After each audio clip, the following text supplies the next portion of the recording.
Boom, shakalaka boom. You've tuned in to the free-range human show of choice, your daily dose of reality radio. My daily dose of reality radio. This is the Clay Edwards Show. I'm, of course, Clay Edwards, coming at you live here in the Men's Health and Women's Wellness of Mississippi studios out here on the plush campus, sprawling campus compound of WYAB.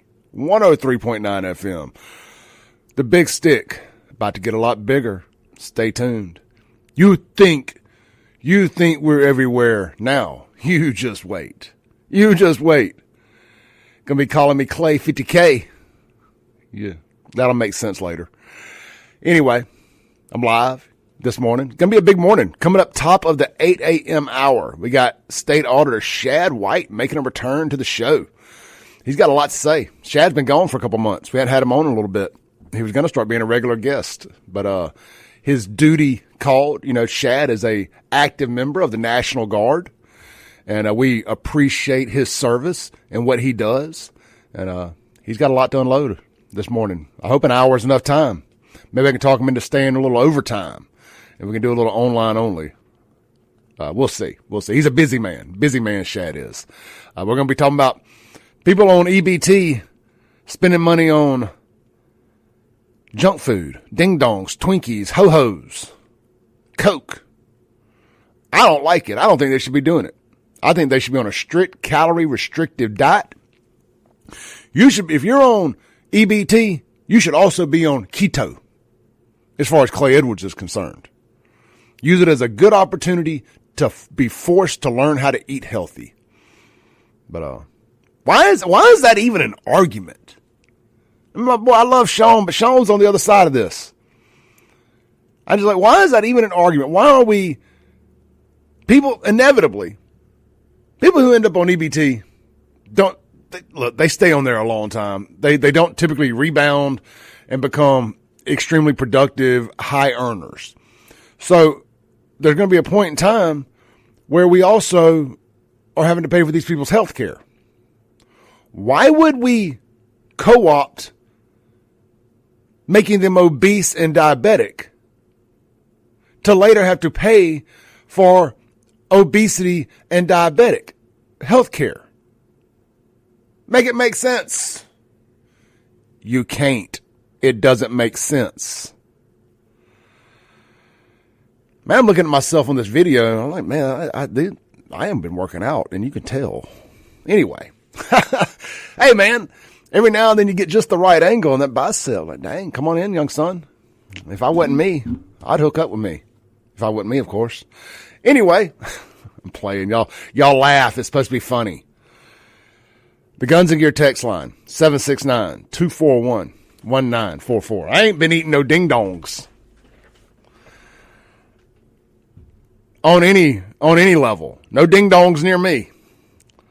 No ding-dongs near me. I ain't putting no ding-dongs in my mouth. I don't like them. Anyway, Men's Health, Women's Wellness of Mississippi Studios. Having a good time this morning. So, yesterday, I get a notification on my phone. And it says, 100-pound meth bust in Jackson. 100 pound. I'm like, that's some bold white folks selling 100 pounds of meth in Jackson. That is bold. Well, paint me shocked. They weren't white. Now, if you read all the comments and stuff under the Save Jackson, Clay Edwards social media accounts, you would think that only white folks did that, and that was strictly a Rankin County thing, and that black folks don't sell and or distribute or do methamphetamines, which, of course, having spent as long as I did in the nightclub business, I knew that to be a lie. But however, people still like to have plausible deniability, so they do what they love to do, and they stick their heads in the sand and pretend it doesn't happen. Well. 100-pound meth bust yesterday with Pookie and Quita Let me try to pull it up online here. I'm just go over to Kingfish's website.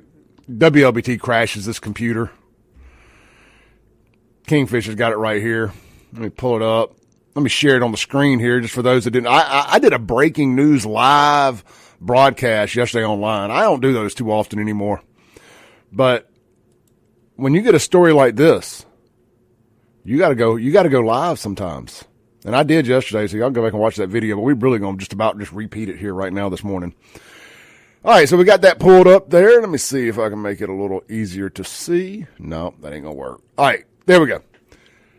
So let's scroll down here. 100 pounds of meth seized. And I'm going to tell you what, more so than the 100 pounds of meth, they also got 1,000 fake oxycodone pills that were actually fentanyl pills.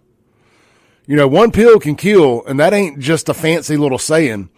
My friend Brad Burleson, his brother and sister-in-law both died from getting a bad pain pill that had fentanyl in them that weren't supposed to. And I know people are going to be people out there, well, Clay, they shouldn't have been buying that. Well, true enough. But when you're buying one thing and you think it's something else, and you take it and you die, it ain't exactly like there's a refund counter there. That's murder. If you put fentanyl in a pill, that's attempted murder as far as I'm concerned. And I would have no problem at all if they came down and changed the law today and they said that if you sell a fentanyl pill, that's attempted murder. And if somebody takes that fentanyl pill and dies, that's murder. Because fentanyl kills. Period. I mean, you might as well be putting an arsenic in there or something more deadly. I don't know. Anyway, I want to show y'all Quita and Pookie's picture. There's Quita, whatever her name is. What is it? Her last name's Taylor here. Let's see. Mississippi Bureau of Narcotics, with assistance from Capitol Police, made a major drug bust, that resulted in the recovery of 100 pounds of methamphetamine and other items in the continued effort to remove dangerous drugs from our streets. During the execution of a search warrant on August 7th, authorities arrested Raquel. As I was saying, Quitas. Raquel. How many vials is that? 1, 2, 3 vials. 3 vials. Raquel Taylor for aggravated trafficking. It's 3 vials, but it's only 1, 2, 3, 4, 5, 6. So 7 letters, 3 of them are vials. We'll just go ahead and call this 4 vial behavior. Raquel Taylor for aggravated trafficking after finding her in possession of 100 pounds of meth. Guys, I'm going to tell you what, as a guy that used to dabble a little bit in methamphetamines back in my nightclub and days, nothing I'm proud of, but it ain't nothing I hide from either, because I feel like if I tell you all the truth, you'll respect me a little bit more than if somebody unearths something they find out about me and they try to sprinkle a little salt on me. If I tell you that I used to have a problem and I tell you that I'm speaking from a place of experience, I feel like y'all respect that more. And you obviously don't respect that I did drugs. We can agree that that's a horrible thing to do, and I don't wish that upon anybody. But I did, and I learned a lot from it. I learned a lot of what not to do in life. I learned a lot about the people you don't want to hang out with and the situations you don't want to find yourself in. But I did learn a lot about myself after I didn't sleep for about 7 or 8 days in a Row. I learned that I like to sleep. Anyhow, continuing on. They found over 100 pounds of meth at a home in South Crown Point Drive in Jackson. That is in the nice part of Jackson. That's over there in northeast Jackson. And you can go to Zillow and pull up the address. And the house is really nice. We took a tour of it on my live feed yesterday. We're not going to do it this morning. It'll crash the computer. But let's see here. The house over on Crown Point on August 12th. Officials also arrested Tyrone Samuel. Somebody call Tyrone Samuel on charges of aggravated trafficking and conspiracy. Samuel is currently out on bond in Madison County. It doesn't say for what. Authorities recovered approximately 100 pounds of methamphetamine, 2 pounds of marijuana. Got to calm your nerves a little bit when you get that high. 1,000 doses of M30 counterfeit oxycodone pills containing fentanyl, and a Draco 7.62 rifle. a stolen Ford Bronco out of Kentucky, and a GMC Yukon, and a partridge in a pear tree. It says, Sean Tyndall says, this is great work done by our law enforcement officers by taking 100 pounds of meth and other drugs off the streets. Sean is the commissioner of the Department of Public Safety. Every ounce or pound removed is a step toward a safer community and a clear message to criminals that illegal drugs have no place in Mississippi. This remains an open investigation. More arrests are anticipated. Hopefully they're going to be doing some snitching.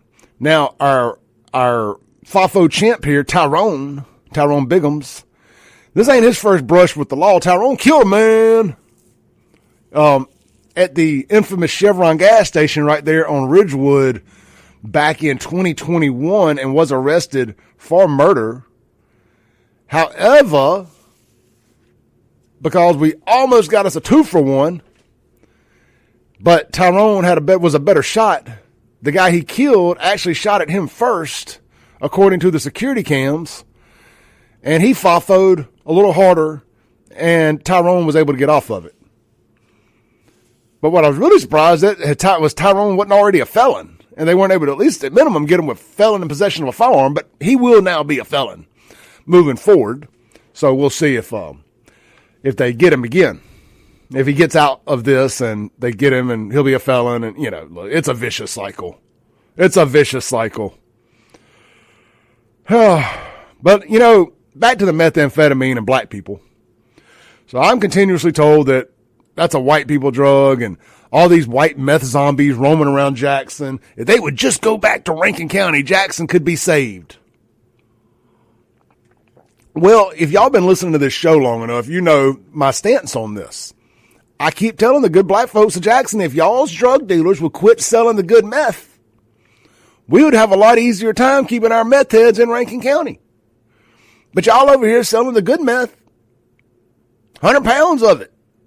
See, then we don't run all the meth dealers out of Rankin County just like we have the homeless folks. We just send them all to Jackson. Jackson's got the infrastructure for this. We don't have the infrastructure for it in Rankin County. We ain't built for this. We just pick up the drug dealers and the homeless people and bring them over here. I mean, y'all love this crap. Democrat death culture. For the culture. Hashtag. I mean, y'all love this. I mean, y'all write songs about it. Your entire culture is about drug dealing, killing, littering, hoes. Can I say that on the radio? Talking about garden utensils here. Gardening hose. I mean, this is y'all's thing. Don't get mad. I mean, we're just supplying the customers. A steady stream of Rankin County white trash coming over here, supporting a independently owned business, independently owned street pharmacist. I mean, I support independent pharmacies. Is this the same thing? He's an independent pharmacist. I'm just supporting a good black-owned business. Oh, it make me laugh sometimes. I'm just taking what y'all tell me, flipping it, spinning it, and giving it back to you. Clay, you don't know what he had been through. I don't care. I know he's about to go through. He's a big old boy, though. He might be the one rolling up behind somebody that drops the soap. It looks like he ain't no stranger to Pound Town. I'm assuming anybody that had kids in the car changed the channel after the ding dong reference. Let's take a break. When we come back, I hit multi-vowel name jackpot yesterday. A Jackson future rocket scientist, engineer, and possibly even an astronaut got arrested for murder. And we hit the holy grail of multi-vowel names with his arrest. Y'all aren't going to believe this. I want to give it away right now, but I'm not. You're going to have to stay tuned. Did we get an A-E-I-O-U in alphabetical order with this kid's name? Yes, we did. And I'm going to tell you about it when we come back. Don't go nowhere. This is the Clay Edwards Show. Coming up, hour 2, Shad White, state auditor, talking about EBTs, junk food, and more. We'll be right back. Don't go anywhere.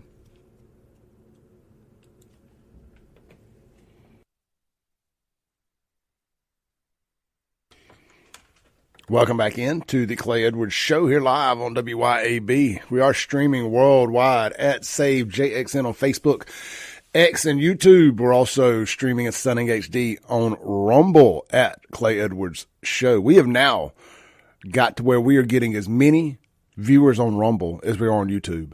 That is wild to me. Granted, it's just a few hundred, but I mean, still pretty cool, if you ask me, for a show that's on at 7 in the morning while people are getting ready. Hey, just a reminder. So what I've been doing, I started it last week, then the holiday weekend kind of messed it up a little bit. And that show we did about trans terrorists last week that I couldn't stream live. But what we're doing is I love to take the product to the people. I love to make it as easily digestible as possible for you guys. So at 7 o'clock every night, the show is re-uploaded to Facebook, YouTube, and Rumble with all the commercials cut out of it. Now, not the live reads. Look, I mean, we either got to do one or two things. We got to leave the live reads in, or I got to start charging $10 a month for an online subscription and putting the show behind a paywall. But there's got to, it can't be one of it can't be both. We can't do away with both. So we leave the live reads in and the show remains free, but we can't cut the commercial, we can't cut the commercials out and the live reads. But anyway, so subscribe to whatever platform that you digest the show on the best. And there it is. It's just like what we do with the podcast. We just cut the commercials out, upload it. But if you like the video aspect of it, and so many people are using YouTube and whatnot and other platforms as their podcast, like we call video streams podcasts now. Which they're not. They're live. They're streams. They're video. A podcast is an audio only thing, but now they're audio with video, and we call it a podcast. But that's the world we live in. I won't be left behind. So just throwing that out there for everybody. So 7 o'clock, I schedule it. It posts. Set it. Forget it. And yesterday's show got posted last night. They got another 700-800 views on Facebook alone. I'll take that. Ain't the thousands and thousands, but I came from the nightclub business. You tell me 700 people are coming through my doors, I'm like, hell yeah. That's a sold out night for the most part. And we can always find room for more. We ain't turning nobody away. But I never scoff at 700 people. Now I get videos that do 1 million views and stuff, and that's awesome. Don't get me wrong. But I'm never so jaded that I look at 600 or 700 and get down on that. Like that's a nice baseline for people to listen to this whacked out morning show that we do here.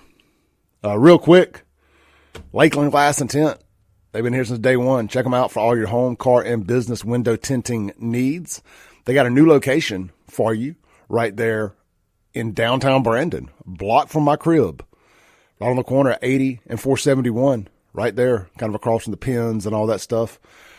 They're doing windshields and window tint there. They're also doing windshield repair. So if you got a crack in your windshield, swing by, no appointment needed, as long as it's not going to be raining that day. Let them knock it out for you. I think it's like $50 a crack, something like that.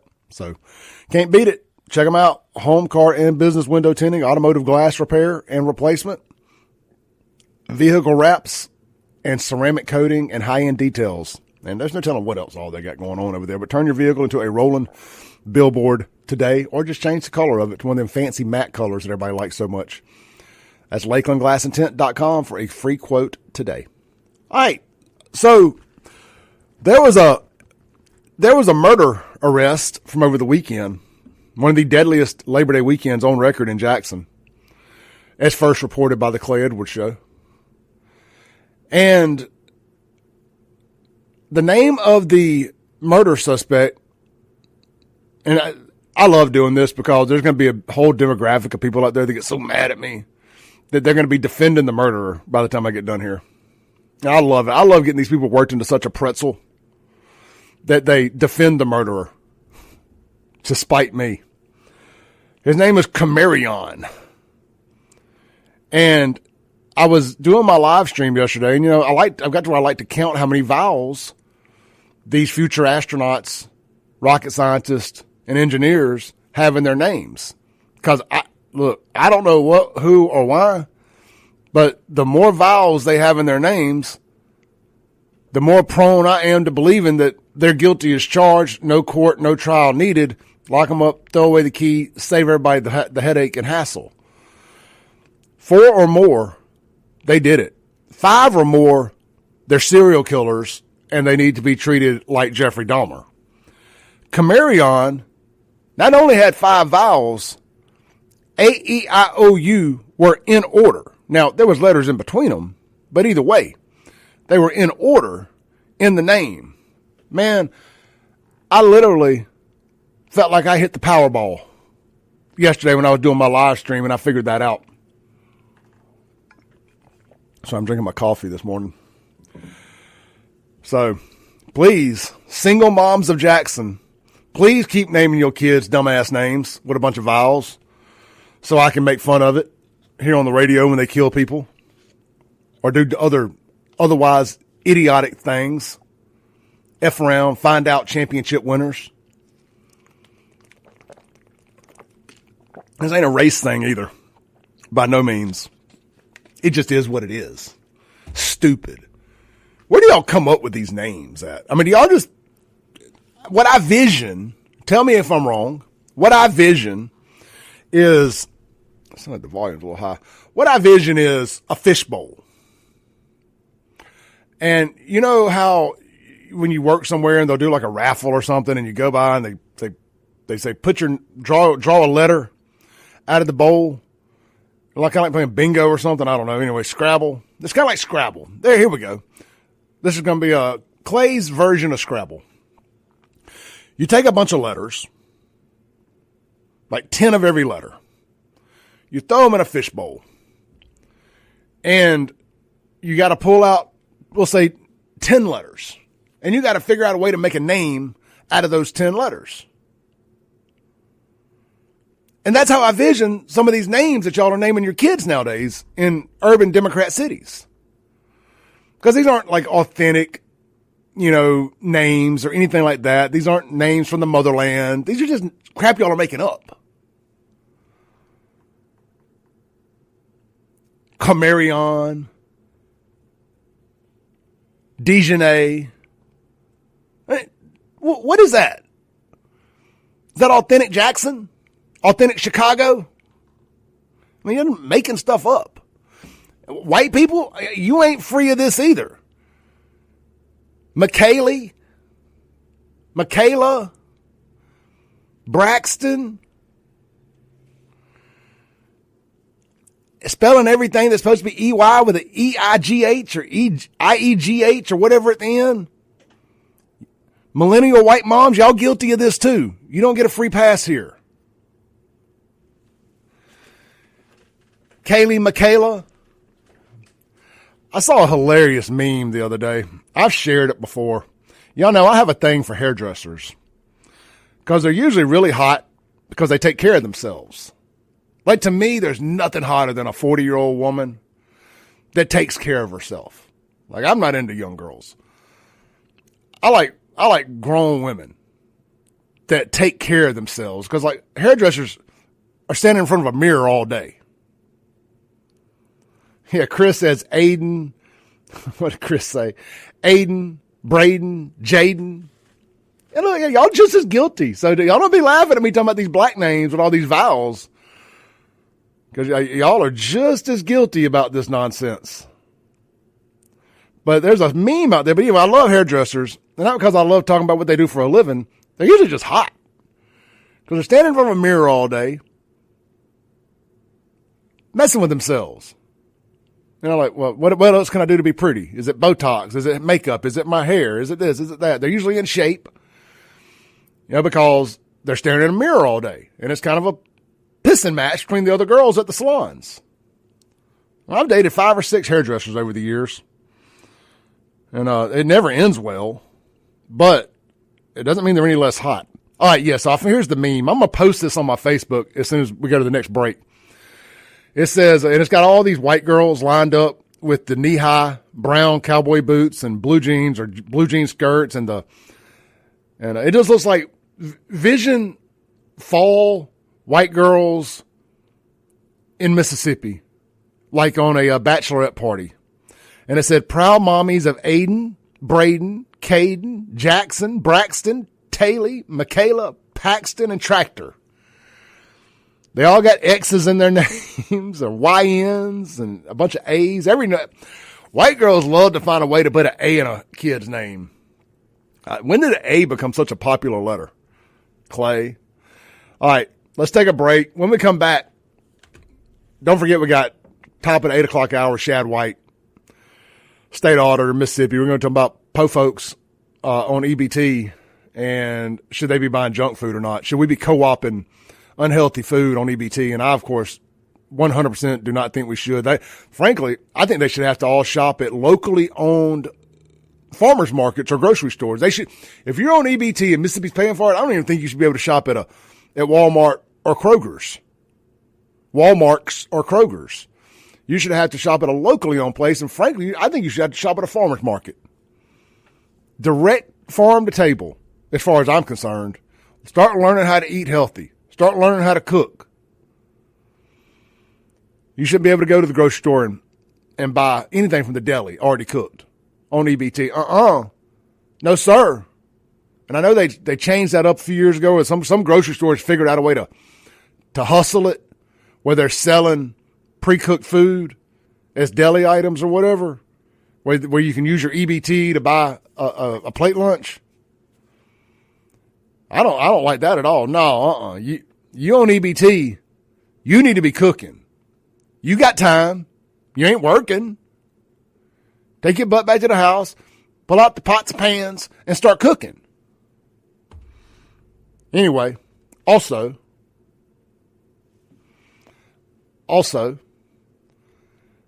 we're going to talk about Pearl. I ain't come down Pearl's road in a long time. I got a good relationship with the city of Pearl. But the Board of Aldermen just voted against the will of the people and voted against liquor stores in Pearl. And look, I mean, this is just me talking, not 042 Wine or Spirits or anybody, but the liquor stores over in Brandon got to be jumping up doing the Toyota heel kick, the ankle tap. Toyota. Because, I mean, all the folks from Brandon are Stanley's Wine and Liquor. Man, nobody's more vested in Pearl not allowing liquor stores than Stanley's. Because if Pearl ever gets it, man, I think, Stanley's, I love those folks, man. They're old family friends and stuff. But, I mean, that might be the end of Stanley's as far as like non-Jacksonian customers. If they ever get liquor stores in Pearl, but I mean, Pearl refusing to let liquor stores in is helping the local economy in the other areas. But I guess it's kind of a trade-off with Brandon because we bring all those concerts to town and pack out Pearl's hotels because we don't have any. And all the Pearl residents that drink liquor come to Brandon to buy it because they don't have any. So I guess it's a give and a take relationship there. We'll be right back to discuss further. We're going to talk about the alderman who did and didn't vote in favor of liquor stores, who voted against the will of the people based on some polling. We'll be right back. This is the Clay Edwards Show on WYAB. Hit that share button if you're watching online. We're causing a ruckus this morning. Welcome back in to the Clay Edwards Show. If you're watching online, you see my FAFO hat and my military green FAFO shirt with that full color American flag there on the right sleeve.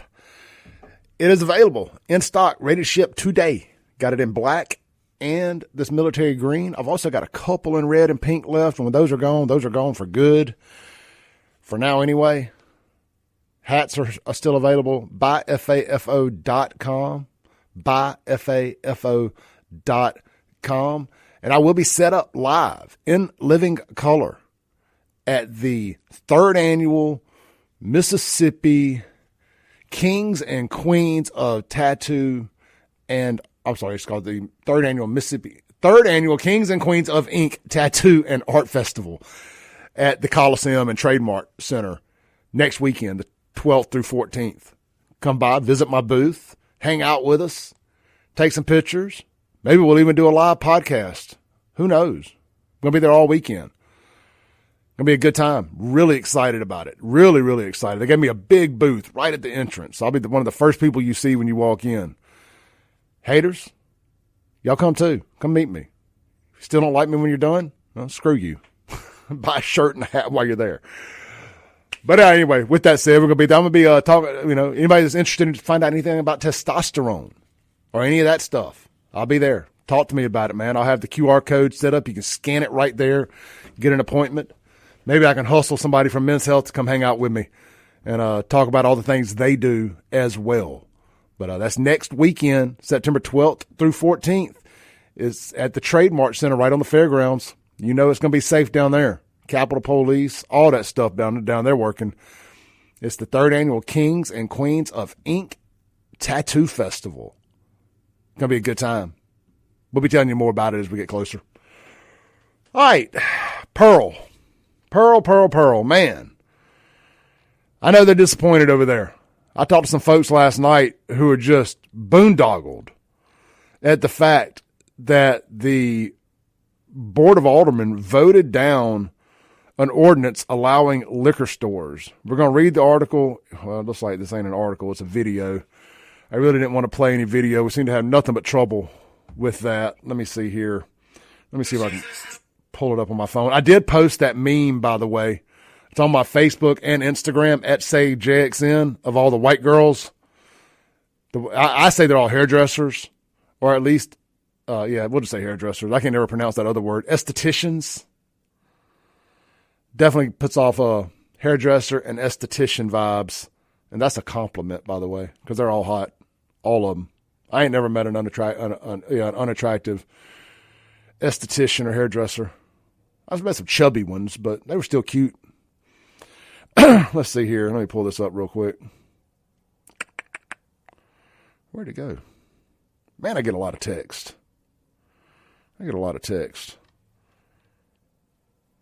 Yeah, that video is only a minute long. It ain't going to tell me what I want it to say. Well, we'll just say this. I'll read it in a second. Here, the people who voted for it, Dwight Knight and Casey Foy, the aldermen who voted against it. And if these are your aldermen and you live in Pearl, I'd have a conversation with them. But, hey, man, why did you vote against the will of the people? Sammy Williams, Keith Dennis, Gary Broadwater, Kyle Foster, and David Stovall voted against it. Man, I mean, look, Pearl does a good job. But 60% of Pearl voters were for it, 40% were against it, and it loses 5-2. Well, where does that make sense? I'm having a hard time understanding that. I know they got a pastor on the TV right now, Ron Harrison, pastor of Eastside Church in Pearl. I'm going to guess that he's against it. We might as well just play the dang thing here on the video screen real quick. Let me pull it up real quick. I hope this works, man. The last couple of times we've tried to do video, the audio didn't push through to the stream. But again, this is a radio show first and foremost, so I can't. At 10, city leaders in Pearl voting down an ordinance allowing liquor stores in the city despite support from residents during the general election in June.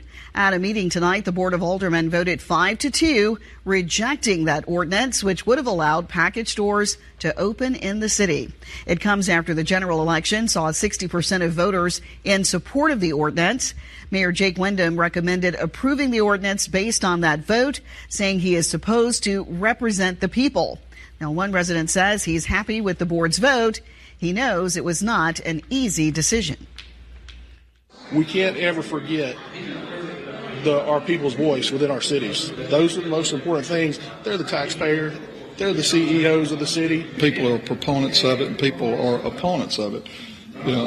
Personally, I don't drink, and I'd rather not see it in the city. Pearl is a resort area, meaning restaurants can sell wine and liquor by the glass. The city also sells beer 7 days. So here's my problem with it, is it makes you look like a bunch of hypocrites.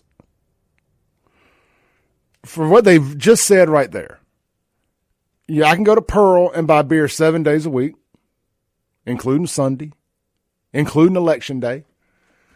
I can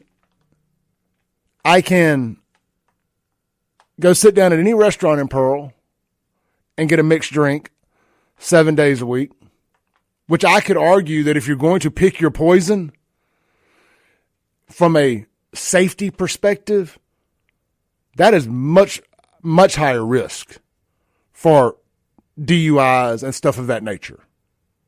And the things that come with DUIs, wrecks, death, all that stuff. I've never understood this myth, and Rankin County was the worst about it. This myth that if you allowed liquor stores in Rankin County, that it was going to have all these drunkards out front drinking. Like, I know a lot of drunks, and I don't know a single drunk that goes in the liquor store, buys it, and then sits out front and sips it out of a brown bag. My dad owned a liquor store in Jackson on Lynch Street for 20 years. And I was down there every day after school. I've seen people killed, all kind of stuff. But you know what I hadn't seen? Not even on Lynch Street did we have drunkards hanging out, sipping liquor in front of the liquor store out of a brown bag. I mean, first off, Pearl Police ain't going to be allowing that. I would love to see the first drunkard try that nonsense. I mean, just pick them up, take them to Jackson. Drop them off there if it's a problem. It don't make sense to me. Why do liquor stores are really nice nowadays? Have you ever been in one lately? They're like 042. I just like going in there and just like looking around. I'm like a kid in a candy store, even if I'm not buying anything. Like we are living in the golden age of labels. Like these wine bottles, these liquor bottles, man, they look cool. And we know the Baptist. I'm one of them. We know y'all got a bunch of bourbon at the house anyway. You just scared somebody might see you at the liquor store? If it's going to be just a little too convenient for you, scared they might bump into you at the liquor store, the congregation might see you. I'm just asking. I don't frown upon drinking. One thing we promote responsible alcohol consumption on this show. We support responsible medical marijuana consumption on this show. I mean, this is not the Bible thumping, do as I say, not as I do show. Not at all. I believe in adults making adult responsible decisions. Just like my beliefs on kratom and everything else. If an adult wants to take something, an adult should be allowed to take something as long as it's within reason legal. I'm not one of these legalize everything people. Don't legalize meth. Don't legalize cocaine. You know, I wouldn't have a problem if medical marijuana became recreational or adult use. Personally, what I would like to see restrictions that happened is the public consumption side of it, because I don't want to smell marijuana walking down the streets any more than I have to. This new stuff is strong. But anyway, Pearl Board of Alderman, voted against what the people said they wanted.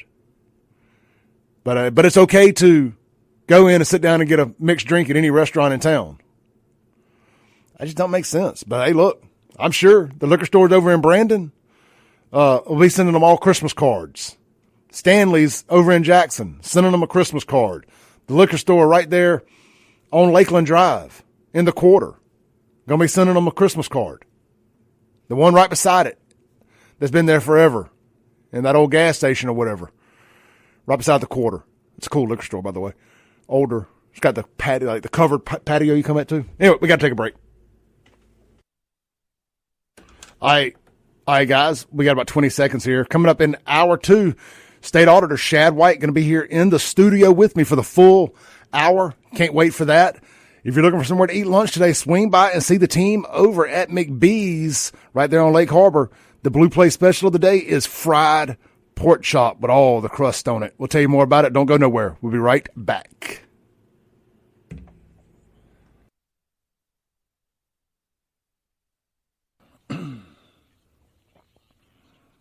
Boom, shakalaka boom. It's hour 2 of the most incendiary show on the RADIO. your daily dose of reality radio. This is the Clay Edwards Show. I am Clay Edwards, coming at you live here in the Men's Health and Women's Wellness of Mississippi studios. You know, it was like a tradition now, right? I have to make if you don't take testosterone, if you have low T, you probably vote Democrat joke with Shad White here in the studio. Always got to try to make Shad laugh about that one. The streak continues. But all joking aside, guys, text Clay to 601-800-5130.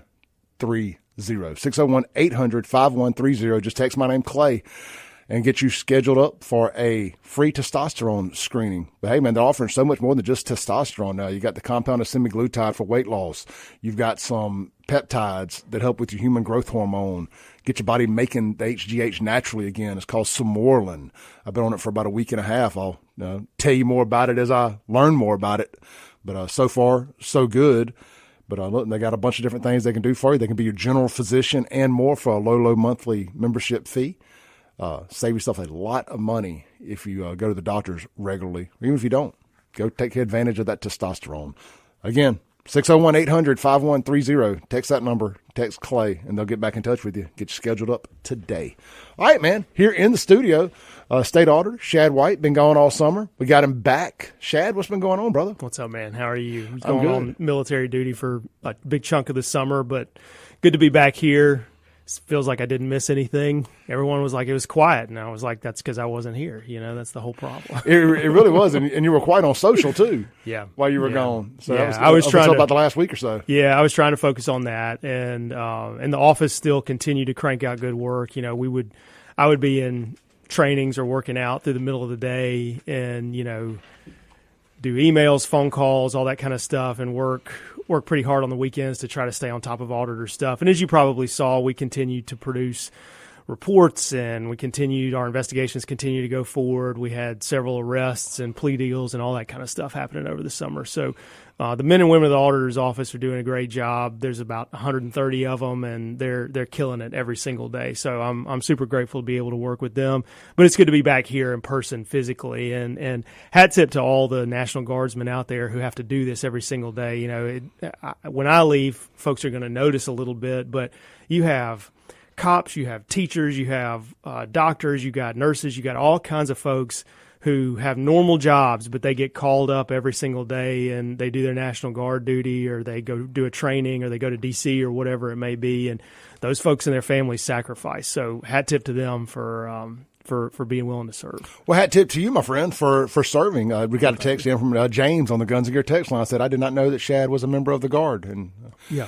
Shad is a member of the Guard, and we appreciate your service. Yeah, thanks, man. I appreciate that. You were telling me on the way back in is right about the time that Tate sent a couple hundred guys to D.C., and you thought you might have to turn around. I'm like, well, I don't know. That would be kind of fun to get to go up there and do a little bit of a I would have been fine with it. Yeah, I would have been fine with it. I was in Virginia and coming back, and a buddy of mine who was with me at the training in Virginia but was about to get on a plane to go to Germany for his duty, he texted me. He was like, hey, Governor Reeves he just signed on to send National Guard troops to D.C. You think you're going to have to turn around? And, I legitimately was scrolling through my phone at a gas station, and a bunch of us are on an email. I was like, oh my gosh, I'm going to have to turn around.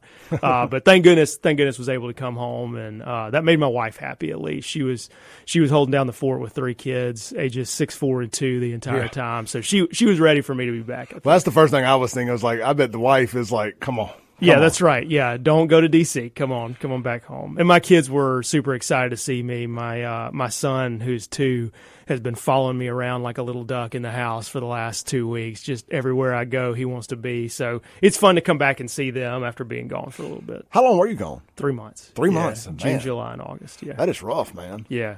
No, it was fine. I will say this. Well, rough from being away from the family. Yeah, that's right. That's right. And also, I was like, maybe it'll be cooler where I'm going as compared to Mississippi in the summer, and it was not. We were sweating it out. Like every morning I was just like head to toe covered in sweat in Virginia. But you learn why we kind of do still consider Virginia the South. Yeah, absolutely. If you share humid summers with us, you're like our southern brethren. That's right. I saw more nose rings up there than I had back here, but that's a different story. Like that for the weather, liberals up there. That's right. For the weather, it was pretty similar to Mississippi. There's nothing tells me you're a white liberal like a nose ring or riding in the car by yourself with a face mask on. That's right. It's like who are you hiding from? Come on, at this point. It's like a "hello, my name is" tag. That's right. Name tag. I voted for Kamala. Yeah. So let you know that I'm one of you. I'm one of you. That's right. So look, man, something that I've been seeing that's been bubbling up under the surface here for a little bit, and it's something I've been harping on for a while now, and I saw that you jumped on this, and it's with the folks on EBT maybe having some constraint on what maybe some limitation, maybe it's a better way to put it, on what they can and can't buy as far as junk food and stuff of that nature. Yeah. Talk to me about this. Yeah.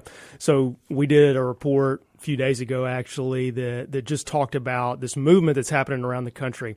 A bunch of red state governors have requested permission from President Trump to ban the use of food stamps on certain kinds of junk food. So what we did is we looked at how much in food stamps are being spent on things like candy and sugary drinks. It's about 11% of all the food stamp dollars in Mississippi are spent on. That feels like a lot. It feels like a lot. It's more than the general population on candy. Oh, really?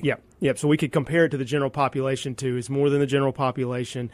11% spent in Mississippi on just sugary drinks and candy. We're not including other kinds of junk food like desserts or chips or things like that.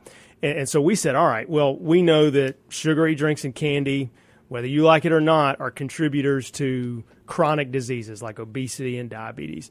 So, one, if Mississippi did the same thing some of these other red states are doing and asked for permission to ban the use of food stamps on sugary drinks and candy, how much money is that going to be? And then two, if we could, over the long run, reduce these chronic diseases among food stamp folks by just 1%, how much money does that save in Medicaid? So most folks who are on food stamps are also on Medicaid, which is the health care program for the poor, paid for by us, the taxpayers. So we're financing bad nutritional habits on one end, and then we're paying for the health care consequences as taxpayers on the other end. Man, it's the same thing I was ranting about in the first hour. It's like we're co-opting obesity and diabetes. That's right. And then we're having to pay for the medicine to offset what we co-opt. Yep. And they're super expensive diseases to treat. I mean, obesity, diabetes, heart disease, these are very, very expensive diseases and healthcare problems that we got to treat. Ozempic is one of the medicines 100%. For obesity and diabetes.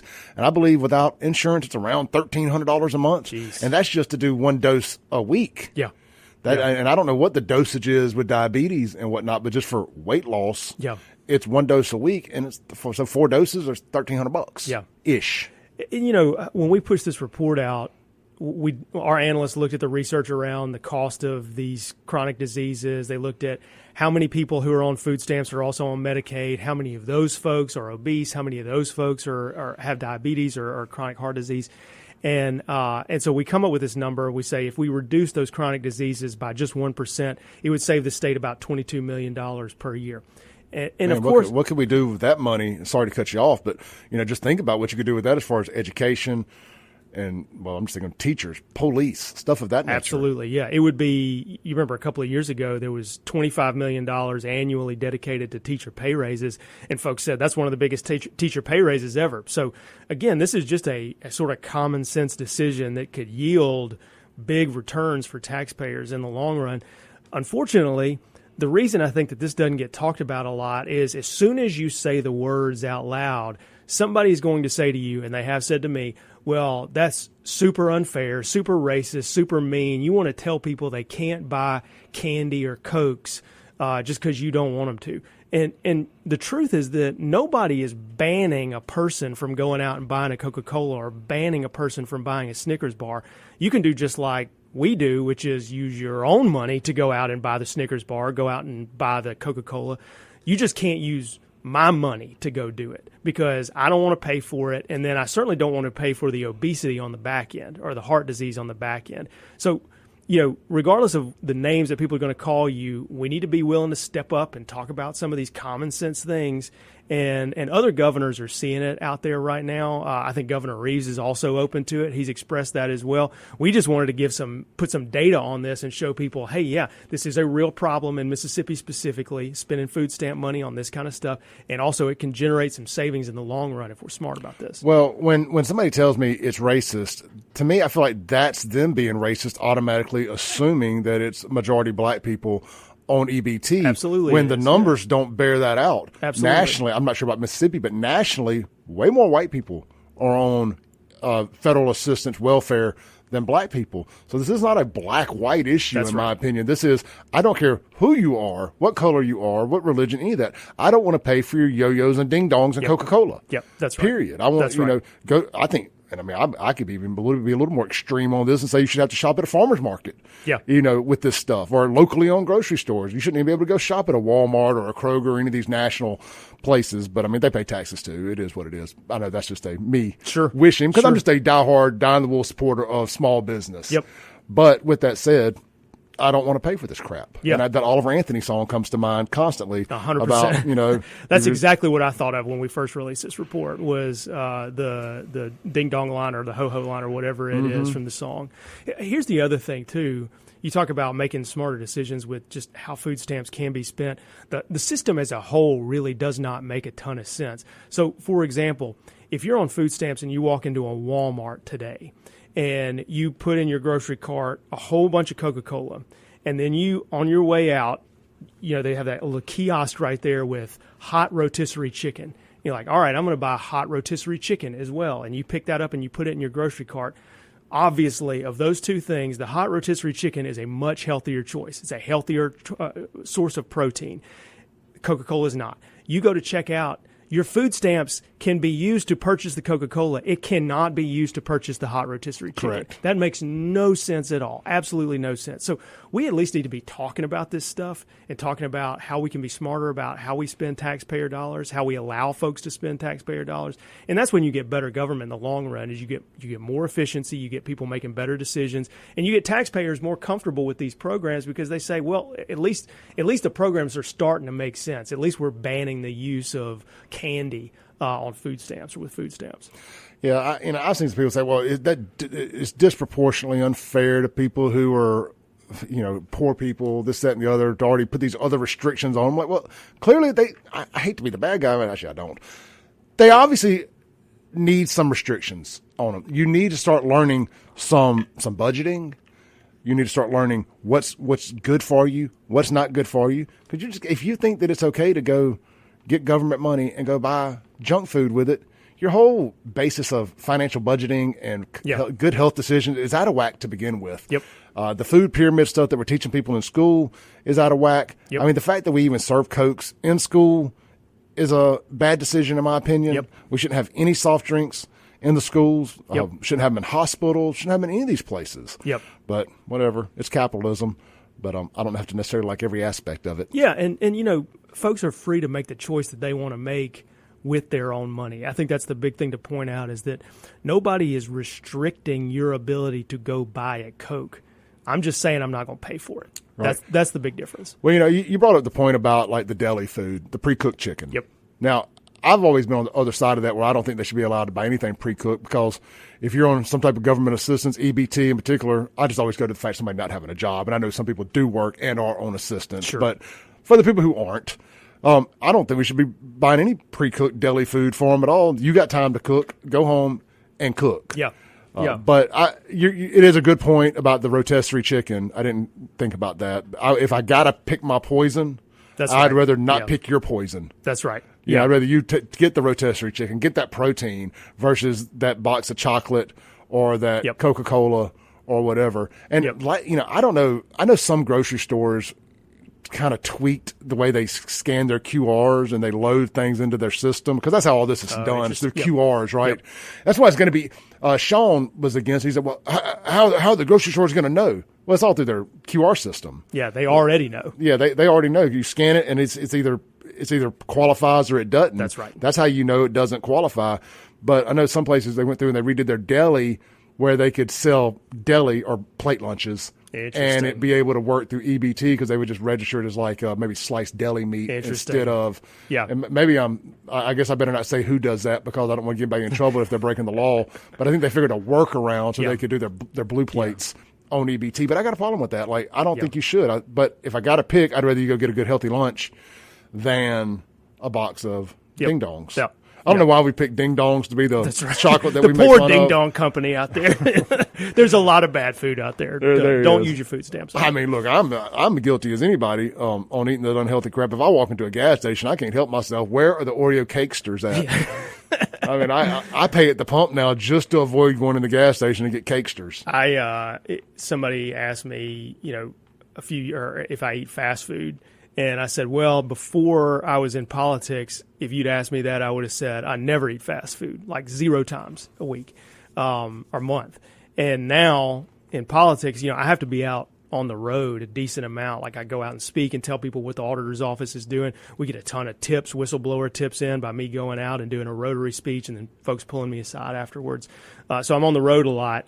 And that means you end up, unfortunately, in a lot of places with McDonald's as your option. So, like when McDonald's announced their new sauces last year, that was the best day of my year. I was like, oh, yeah, new sauces. Let's do this thing.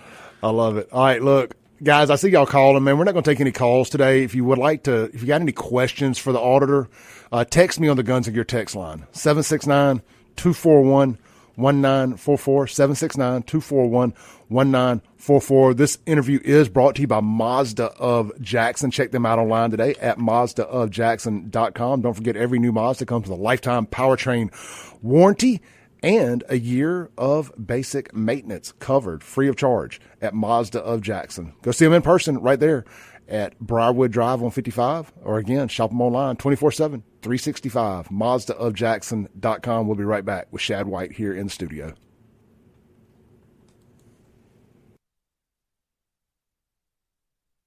Welcome back into the Clay Edwards Show here live in the Men's Health and Women's Wellness of Mississippi Studios. This segment brought to you by Ellis Autoplex. Check them out today, ellisautoplex.com. Located there on Highway 471 in Flowood. They call it Little Truck City. They're going to be your home for quality, pre-owned, higher mileage, and some lower mileage, but they specialize in higher mileage, four-door, four-wheel drive, late model pickups, F-150s in particular. But they got cars, SUVs, and other brands such as Chevy and Ram as well, Toyota. Probably got a Tacoma and a 4Runner on the website right now.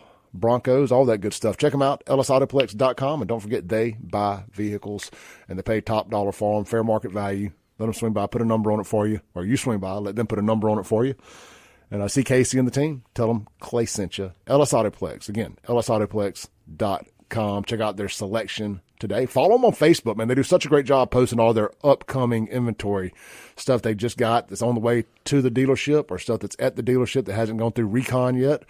You can buy it before it's ready to sell. If it's something you want, swing by, plant your flag on it.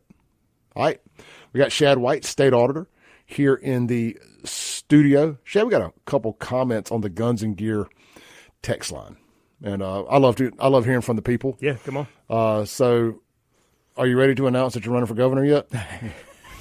You ready to throw your hat in the ring? Thanks for the question. No, I think that I've made no secret that I'm seriously thinking about running for governor, because I see so many people in our political establishment who are afraid to start hard conversations, make tough decisions, do the tough thing. This food stamp thing that we're talking about is an obvious example. So I'm troubled by that, and I think that folks are ready for somebody who understands how taxpayer money gets spent, knows that a lot of our politicians are wasting that money, and they want us to do better. And so I'm very encouraged by all those folks as they speak to me as I travel around the state. I think it's too early. I mean, we're 2 years out.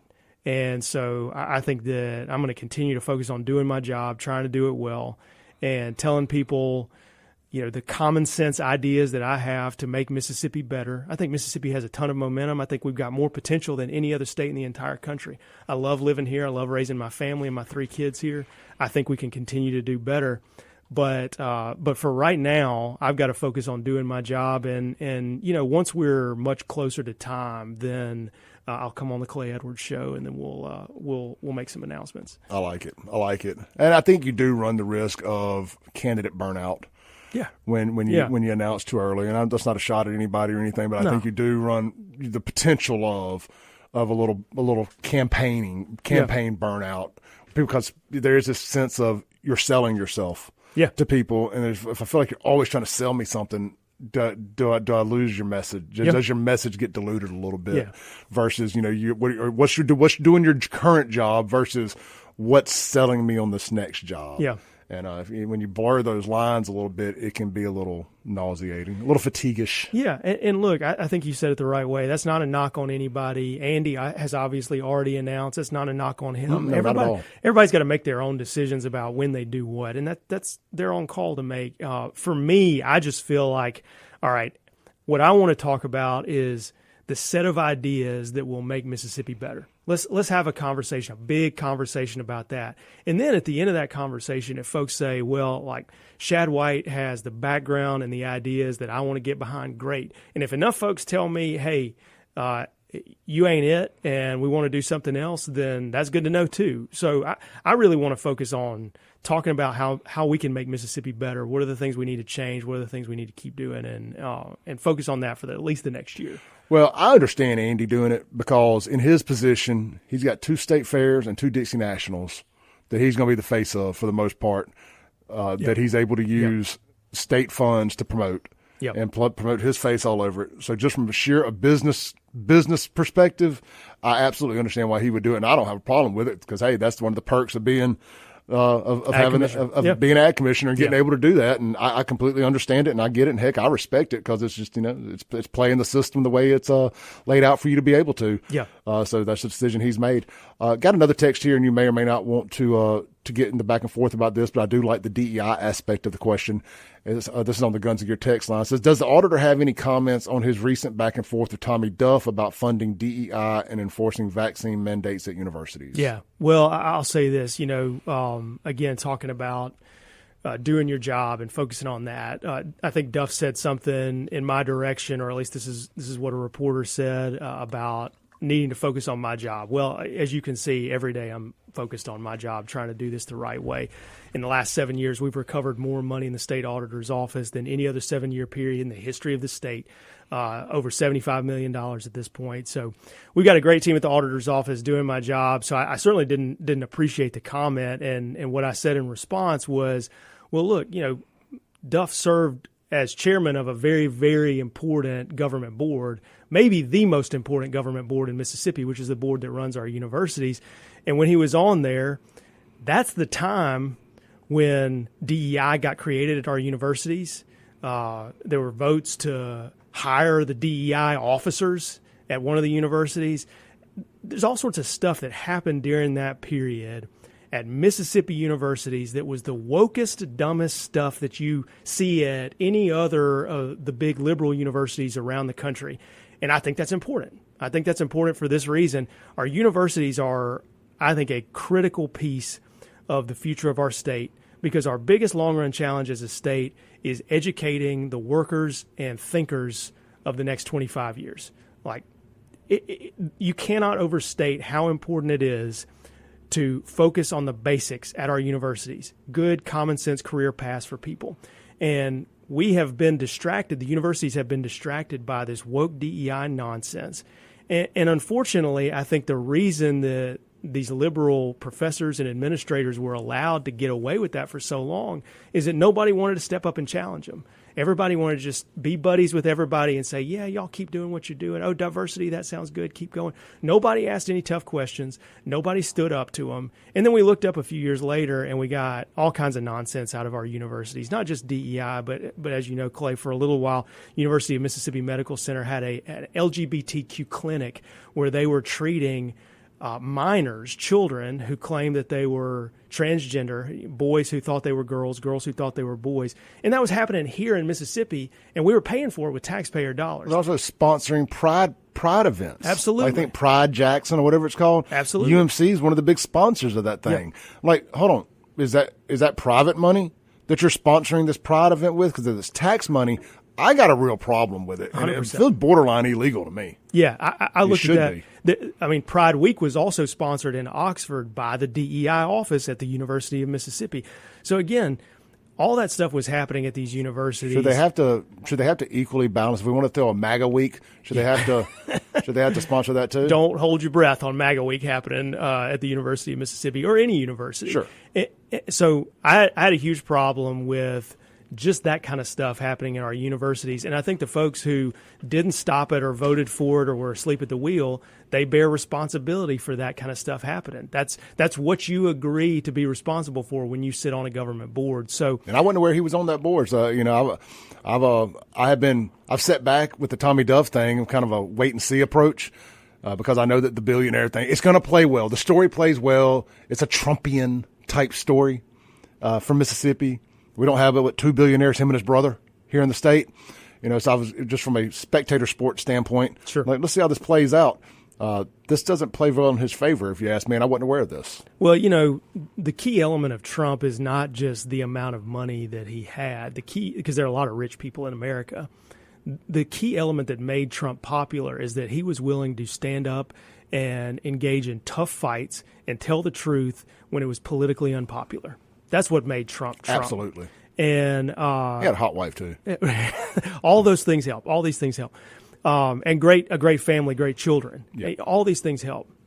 And so, if you're following the model of Trump, there really is no other Donald Trump. There's definitely not a Donald Trump floating around Mississippi. I think what people are going to end up looking for when they're looking for leaders is, now that they've seen President Trump be so effective at the national stage, they're going to look for folks who are willing to tell the truth, even when it's unpopular, even when they're going to be criticized, folks who are willing to make tough decisions, even when it makes them unpopular in the room. And so, anyway, to go back to the listener's question, my thought was, well, look, if you're going to throw a shot at me, welcome to the major leagues. You're going to get shots thrown back at you, and then I'm going to go back to doing my job, as I have been doing, and trying to shine light on ways we can be doing better with taxpayer dollars in Mississippi. Which I think makes you more of a Trump-like figure politically than him, because you're not scared to tackle, to take the big fight on head to head. Well, I learned my lesson very early in my time as state auditor. I think we talked about this the last time. You can basically choose two roads when you get elected. You can choose road number one, which is, I want to be buddies with everybody. I don't want to make anybody mad. I never want to say anything on social media that is going to cause somebody to call me a mean name. If you do that, that's one way of doing it, but our voters do not respect that kind of politician anymore. They just do not. And also, you're not going to be doing the things that you need to do, because you're going to be ignoring difficult situations and challenges that the state needs to answer. Road number two is to be yourself, to say what you believe, be willing to tell the truth, even if it makes somebody powerful mad. And if you do that, yeah, you're going to get called mean names occasionally. I mean, the stuff that gets said about my wife on social media is just out of this world. A lot of it by liberals, which is nuts. But you will end up addressing the state's key challenges head on. And that's what voters want. So I think the politicians who start walking down road number one, and in politicians I include anybody who's thinking about running for office, folks who walk down road number one are going to wake up one day and they're going to realize nobody likes or cares about what I'm saying, because I'm not saying anything at all. And the ones who walk down road number two are going to suffer some pain, but they are actually going to address the issues that folks, real Mississippians, care about every single day. I like it. Let's take a break. We got State Auditor Shad White here in the studio. We got some other topics we're going to get to in this next full segment that we got coming up.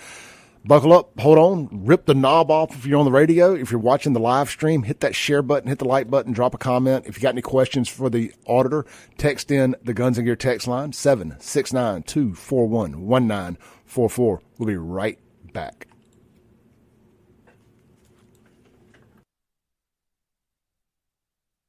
Welcome back in to the Clay Edwards Show. Here live, Men's Health, Women's Wellness of Mississippi Studios. This segment brought to you by our friends over at, how about my buddy Jamie Creel right downstairs here with Shelter Insurance. Jamie's been turned into a bit of a radio star himself between my show and Chip Matthews' show. Chip poaching my guests and stuff. I'm kidding. Look, anytime we get a chance to get these great sponsors in front of more people, I'm all for it. Look, man, let Jamie run a quote for you. See if he can save you any money, or maybe you just want to get you a good local insurance agent, and not just not to pick on Progressive, but not just Progressive.com or the General or something like that. You want a guy who you can pick up the phone and call and have a dang conversation with. Man, we got to get back to doing business like that, with a handshake and a conversation, and being able to call your insurance agent. Because look, chances are when you call your insurance agent It probably ain't during 9 to 5. It's probably because you had something done happened after hours. Yep. You need to pick up a phone and be told, hey, man, it's going to be all right. That Jamie's your guy. Every now and then just pick up the phone and say, brother, it's going to be okay. We got it now. And that's what Jamie's going to offer. That's what his team's going to offer you. Reach out to him. Shelter Insurance. Just Google Jamie Krill, Shelter Insurance. He's got an office right here in the Cotton Exchange Plaza in Flora and right over there on 51 next to Fleet Feet, right at the corner of what's that, Jackson Street and 51 or State Street, whatever you want to call it, in Ridgeland. Easiest thing to do, Google Shelter Insurance, Jamie Krill. Give him a call and let him run a quote for you today. He saved me a couple $100 a month and got me better insurance. He also saved my buddy Johnny. I'm sure Johnny would love for me to quit putting his business out there, but I ain't said his last name. Johnny could be anybody. That might not even be his real name. Saved him $700 a month across the board. That's a dang car note. $700 a month extra he was paying in insurance between RV and house and cars and stuff like that. But that's a lot of people got a bunch of stuff. It adds up quick. Anyway, Shelter Insurance, Jamie Krill. Tell him I sent you. State Auditor Shad White. Shad, there was something else you were wanting to talk about. What was it, man? Crime. We started talking about the new crime stats that came out a few weeks ago, two weeks ago. So I've been screaming this from the top of my lungs. They're saying that crime is down in Jackson. Mm-hmm. Murder's down in Jackson. Yeah. And I'm just picking Jackson, Democrat City. You not answering 911 calls does not mean crime is down. Yeah. Ignoring it does not mean crime is down. Not reporting it does not mean crime is down. Like, we know for a fact that blue cities and the FBI under the Biden administration regime, Biden regime, were intentionally fudging the numbers or not reporting the numbers on violent crime in blue cities. Yeah. And they blamed it on the new system, and some cities weren't online for it yet, and this, that, and the other. No, y'all were trying, y'all know y'all have a problem in these blue cities with crime. And at the end of the day, that is something that affects everybody on a day-to-day basis. Yep. How much money you got in the bank and how safe you are. Yep.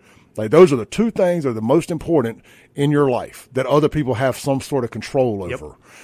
With inflation, with spending, with safety. Like, that's what we elect politicians for. Yep. At the end of the day, money, my taxes, money saved, whatever, and how safe I am in this community I live in. Yep. And Democrats have a big problem with both of those, and it's nice to see a reckoning of sorts being handled on both fronts. And look, I think Jackson should 100%, with the fresh mayor, with Tate, they should 100% welcome the National Guard to Jackson for a month or so. Just straighten it up, show you how it's done, do a little clean sweep, because it ain't a whole lot of people committing all this crime. No. In a city like Jackson, Shad, it's probably a couple hundred people that are the most violent offenders. And we can shake that tree and get them on out of here pretty quick. And don't get me wrong, more will come.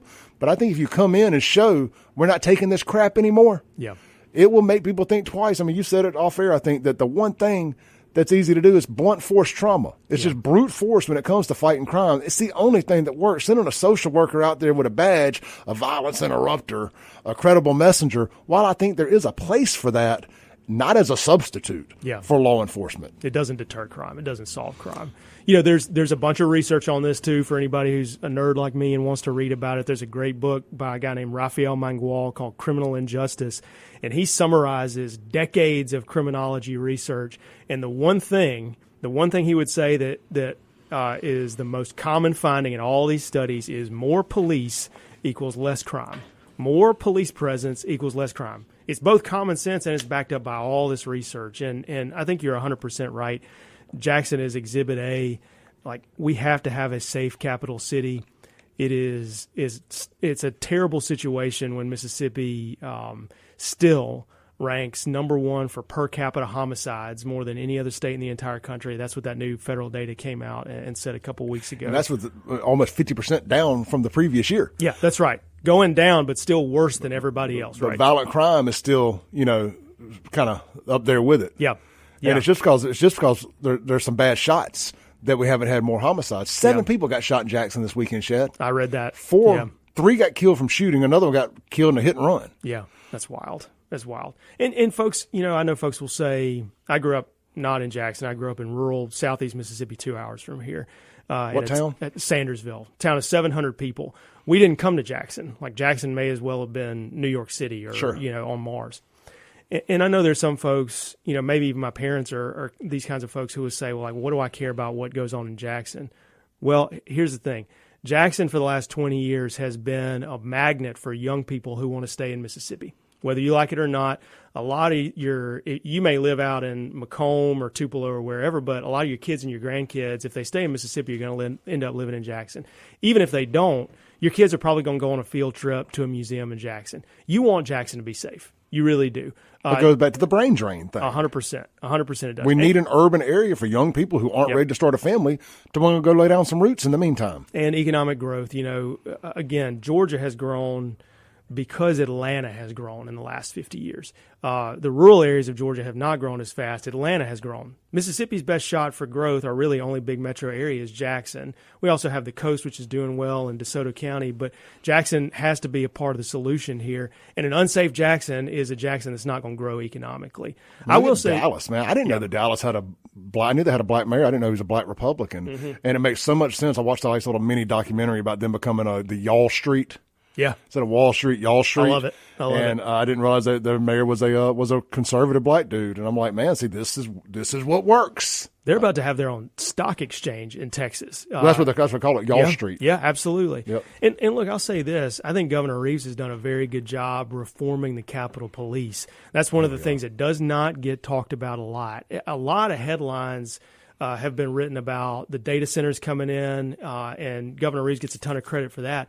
But he hasn't gotten enough credit for reforming the Capitol Police, which I think is a sign that if you're smart and you double down on law enforcement, you can make a big difference. We just need to apply that principle broadly to Mississippi. JPD needs to apply that principle. We've got to find ways to pay cops and get more of them on the street. That's the only way you solve our homicide problem in the long run, is putting more cops, more law enforcement on the street, paying those folks for being in a dangerous position and keeping us safe every night. And you're going to see Mississippi get stronger as a result of it. If we don't, if voters or if politicians don't do something like that, voters are going to find politicians who will, because, like you said, they want government to make their daily lives better. They want to be safer. They want to keep more of their money. They want to know their tax dollars are being spent wisely. They want to be able to send their kids to a good school. All voters want their daily lives to be better, and if government can't deliver on that, they're going to kick the people out who are in charge and find somebody new. Well, they should. We got to take our last break here. We're going to keep talking online during the break, so if you're watching there, don't go anywhere. If you're listening on the radio, we'll be right back to land the plane for the day with State Auditor Shad White. Don't go anywhere. We'll be right back.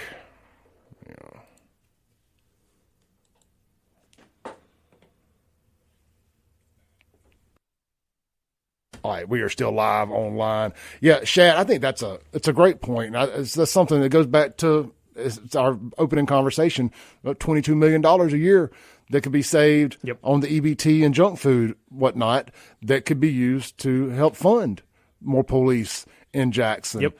And people will say, well, Clay, it's interpersonal violence. Police can't predict when somebody's going to commit a crime. Well, no shit, right? No kidding. But you know what you can do? If I see them blue lights down there on the corner, I'm probably not going to shoot the guy standing in front of me. Yeah, even if I have an interpersonal problem with him. Right. Well, look, and yeah, I'm sure there are domestic violence events that are difficult for police to see because they're happening behind closed doors in a home. But you also read plenty of headlines about somebody who does a carjacking and gets arrested, and then a judge says, all right, well, I'm going to let you out. Sometimes they pay bail. Sometimes they don't. I'm going to let you out. And then the next thing is a home burglary, and then the next thing is a murder, right? So you clearly have situations that are perpetrated by a very small percentage of the population where it could be prevented if you had more police and you had very serious criminal sentences when somebody does something violent. Like carjacking is clearly violent. Folks should go away. You should not be back out on the street. 20 years. You should get 20 years. You go carjack somebody. And I think that's the non-murder violent crimes. We've almost just shrug our shoulders at them now. Well, nobody died. And the community is acting like that. And that's one of the biggest problems. Yeah. A lot of the community are acting like that. Well, these are just young kids out there just wanting to go on they're calling carjacking joyrides. Yeah. Now, like, no. They used a gun and stole somebody's car at gunpoint and took it for a joyride. That's grand theft auto And I don't know what the charge for the carjacking is. Is the criminal charge carjacking or I forget. Yeah, aggravated assault as Yeah. far as I'm concerned. Yeah. But I mean, these are serious crimes, and if they get away with that, what else? Well, in your mind, you're like, well, I got away with that. What can I get away with next? Yeah. And we got to start locking these people up. I mean, this shouldn't even fall under broken window policing. This is like the worst of the worst, but we've diluted it and watered it down where people just aren't shocked by it anymore. That's that right. should shock you to the core Yep. that women and men and children and old folks are getting bumped into at red lights and carjacked in your capital city. But I think it was 3 years ago, JPD, and I saved it, and so it comes up as a Facebook memory every now and then. JPD released a statement telling people not to drive through the capital city by themselves at nighttime. I made a TikTok video about it. How sad is TikTok that? thought it was fake and took it down for misinformation That's wild. because it's so wild that they thought I was spreading fake news. Yeah. And then they realized it was an official statement. No, they never did. They never let me put my video back That's up. ridiculous. But that's how bad it had gotten. Yeah. That's how numb to crime people have gotten, that the police of the capital city are telling you, women and young people don't drive through the city alone by yourself at night. Yeah. Holy cow. Well, and you talk about escalating. Somebody's carjacking a car with a firearm. Yeah, they may get away with it one time and they may do their little joyride, but the next time when somebody fights back and somebody gets shot and killed, that person who's committing the crime, they've already made the decision to violently harm somebody else by going up to the car with the gun in the first place. Like they already made the call in their mind, like I'm about to get this car. And so by any means necessary. By any means, right? That's why I brought the gun. Yeah. But I think what you said is true. We've become desensitized to it. That's the word I was looking for. And we've got to be able to stand up and say, look, let's put more police on the street. Let's pay them. There are going to be folks who are so mad. Even some Republicans get mad when you say that. There's a whole class of criminal justice reformers, and a bunch of them are Republicans, and they'll say, no, we need to be compassionate. We're back. Yep. All right, we're back with Shad White to land the plane here for the day. Shad, we could do this for hours, man. Yeah, this is fun, man. If y'all missed that last 5 minutes of conversation that we were having online, it'll be available on the podcast. Just fast forward to the last 5 minutes of the show, talking about, people being desensitized by non-murdering crimes such as carjacking and home invasions and whatnot. It's like, well, nobody died. We shouldn't be locking these kids up for 20 years. Yes, we should. Yeah. Yes, we should. Yep. And we've got to get away from that. Look, I am for some aspects of criminal justice reform, but like you said, there's a lot of Republicans behind some of this criminal justice reform, which is making our streets more dangerous. Yep. Because, we don't need to be ruining kids' lives. No. We didn't ruin those kids' lives. Yep. The lack of home training and them kids ruined them lives. Shad, thank you so much as always, brother. Let's do this again soon. This was fun. Thanks, man. I'll see y'all tomorrow. Be blessed. Peace.